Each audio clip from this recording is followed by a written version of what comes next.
अस्सलाम वालेकुम। मैं हूं doctor Hasan, a health care professional and doing my services at various places. आज हम जिस टॉपिक पे बात करने जा रहे हैं उसकी आधी से ज़्यादा दुनिया शिकार है, जिसे हम हेयर लॉस के नेम से जानते हैं। हेयर लॉस एक ऐसा मसला है जिसके बारे में कई मैथ, कई प्रिकॉशंस, कई बातें एक ऐसे अफवाह की तरह घूमती हैं कि इंसान उनमें उलझ के रह जाता है।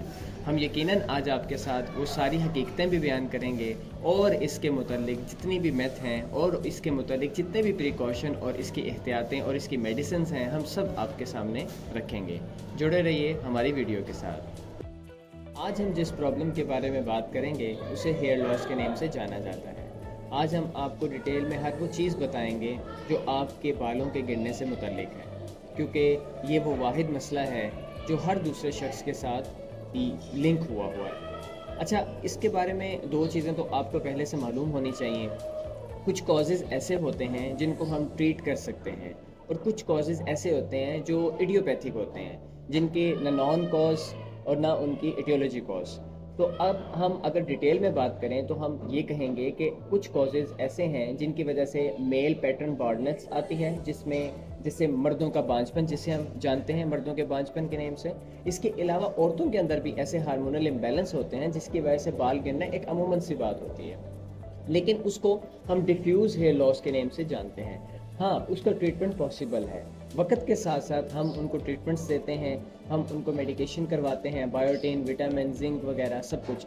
लेकिन जब 6 माह गुजर जाते हैं उसके बाद भी अगर आपके हेयर फॉल नहीं रुकता और आपके बाल वापस नहीं आते, तो इसका मतलब है कि आपको नेचुरली ये चीज़ें डिफ़ॉल्ट की तरफ जा चुकी हैं। हाँ, इंशाल्लाह आने वाले वक्त में आपके बाल दोबारा भी ग्रो कर सकते हैं, लेकिन हम कभी भी अपने मरीज़ों के साथ, अपने पेशेंट्स के साथ ये नहीं करते कि हम उनको अंधाधुंध मेडिसिन खिलाते जाएं, फिर हम खुद कह देते हैं कि जी आपने मेडिसिन नहीं खानी।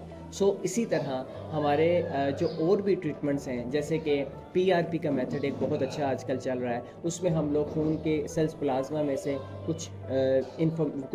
उसकी इंफॉर्मेशन लेके उसके अंदर से हम चेंजेस वगैरह करके फिर हम दोबारा उनको हेयर में जो पोर्स हैं उसके अंदर हम ट्रांसमिट करते हैं, जिसकी वजह से उनके बाद दोबारा ग्रो होना शुरू हो जाते हैं। लेकिन ये बहुत लाखों का और महंगा प्रोसीजर है, लेकिन इसके लिए भी हमें सबसे पहले एक डिटेल्ड एक व्यू लेना पड़ता है।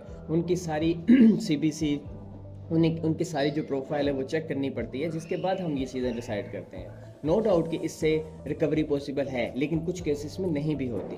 तो हम खुदारा ऐसे काम ना करें। हम डॉक्टर्स की ये बात बनती है कि हम पेशेंट को हमेशा लीन गाइड करें, हम उनको कभी भी गलत गाइड ना करें, ठीक है। और दूसरी बात ये कि अक्सर औकात जो अमूमन डॉक्टर करते हैं वो ये कि आपको माइनॉक्सिडिल स्प्रे, एक आम सा लफ्ज़ है जो हर एक की ज़ुबान पे होता है, जी क्या हेयर फॉल हुआ तो आप माइनॉक्सिल स्प्रे लगा लें, माइनॉक्सिडिल यूज़ करें ना, बिल्कुल नहीं।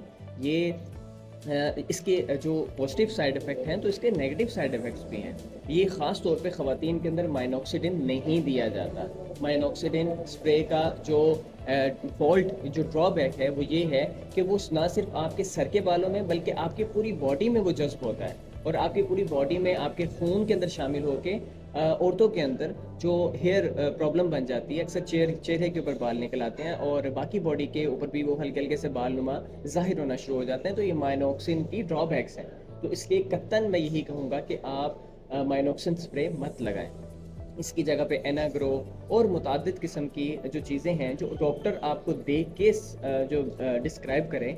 और हाँ, ये सबसे पहले आपने जो फर्स्ट स्टेप लेना है अपने हेयर लॉस के मुतालिक, वो सबसे पहले आपने जो बाज़ारी चीज़ें हैं, जिसे हम कहते हैं अनहाइजीन फूड, वो आपने कम से कम लेनी है, ठीक है। अपनी डाइट के अंदर नेचुरल चीज़ें ऐड करें, जितना हो सके रॉ फ्रूट लें, रॉ जूस लें, ठीक है। इसके अलावा आप जितनी भी हो सके सिंपल डाइट यूज़ करें, अपने आप को हाइड्रेट रखें, खुश रहें। और हाँ, एक चीज़, जो स्ट्रेस लेवल है अपना सबसे कम रखें। स्ट्रेस है ये सब बीमारियों की जड़ है। जब आपका स्ट्रेस लेवल एक मुकर्रर हद से ज़्यादा बढ़ जाता है, स्ट्रेस कोई भी हो, वो हर चीज़ का स्ट्रेस होता है, लेकिन उसकी वजह से जो आपकी प्रॉब्लम्स हैं वो आपको घेर लेती हैं। और दूसरा, आपके जो बॉडी का हार्मोनल इम्बैलेंस है वो स्ट्रेस के साथ बहुत ज़्यादा इफेक्ट होता है। तो मैं यही कहूँगा, इसके लिए आपको प्रॉपर एक कंसल्टेशन की ज़रूरत है। तो आप ज़रूर अपने डॉक्टर और डर्माटोलॉजिस्ट से रब्ता कीजिए, वो आपको डिटेल में इसका व्यू लेके इंशाल्लाह आपको सही गाइड करेगा। اور انشاءاللہ کوئی بھی اور اگر کوئی کمنٹ ہو ہمارے متعلق یا ہم سے کوئی بات پوچھنی ہو تو ہمیں ضرور کمنٹ کر کے بتائیں، اور ملتے ہیں نیکسٹ ویڈیو میں، تب تک کے لیے اللہ حافظ، اللہ نگہبان۔